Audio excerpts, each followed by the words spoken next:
இந்த நியாயப்பிரமாண புஸ்தகம் உன் வாயை விட்டு பிரியாது இருப்பதாக, இரவும் பகலும் அதை தியானித்து கொண்டு இருப்பாயாக, அப்பொழுது உன் வழியை வாய்க்க பண்ணுவாய், புத்திமானாய் நடந்து கொள்வாய், நல்ல வெற்றியை கண்டடைவாய்ன்னு இருக்கு. அப்ப ஜீவன் இருந்தா தான் ஒரு வசனத்துல தாகமும் வாஞ்சையும் இருக்கும்.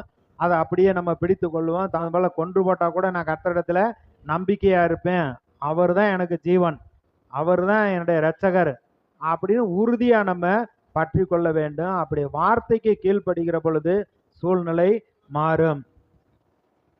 அதே லூக்கா முதல் அதிகாரத்துல 20வது வசனம் எங்கே பார்க்கிறோம்?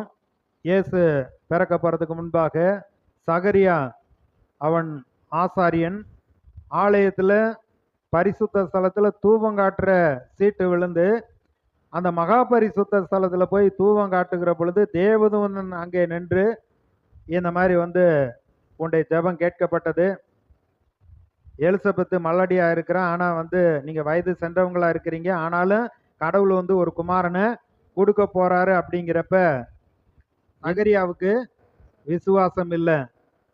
அதனால இது எப்படி ஆகும்னு அவர் கேட்கிறாரு.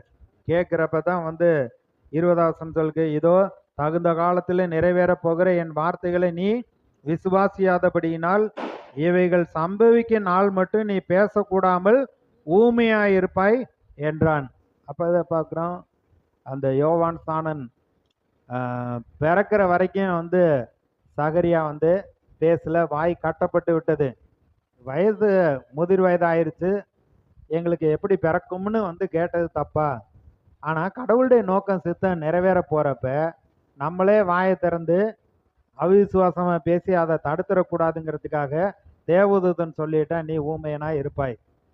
அதே போல குழந்தை பிறக்கிற வரைக்கும் அவங்க பேர் வைக்கணும்னு கேட்குறப்ப எலிசபெத் சகரியான்னு பேர் வைக்கணும்னு, இது உறவினர்கள்லாம் சொல்றாங்க சகரியான்னு பேர் வையணும், இல்லை யோவான் சான்னு வைக்கணும்னு அவங்க சொல்ல, சரி அவங்க அப்பாவை கூப்பிடுவோம், அவர் தான் மாய் பேச முடியலையே, எழுத்து பலகை ஒன்று கையில் கொடுத்து இந்த நோட்டில் பேனாவில் எழுதி குடியா அப்படின்னா அவர் வாங்கி என்ன செய்றார், அவனும் யோவான் சாணன்னு சொல்றாரு. எல்லாம் ஆச்சரியப்படுறாங்க. ஆனால் அதுக்கப்புறம் தான் வாய் திறக்கப்பட்டது. ஆழமாய் பேசுகிற நாவை கட்டளை எடுக்கிறவர் அப்படிதான் தீர்க்கதரிசி சொன்னாரு.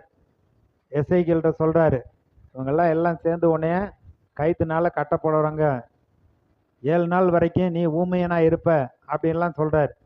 அதுக்கப்புறம் கர்த்தர் நாவை திறந்த பின்பு கர்த்தர் இன்னதை சொன்னாருன்னு நீ சொல்லுன்னு சொல்றாரு. அதே போல சொன்னாருன்னு பார்க்குறோம்.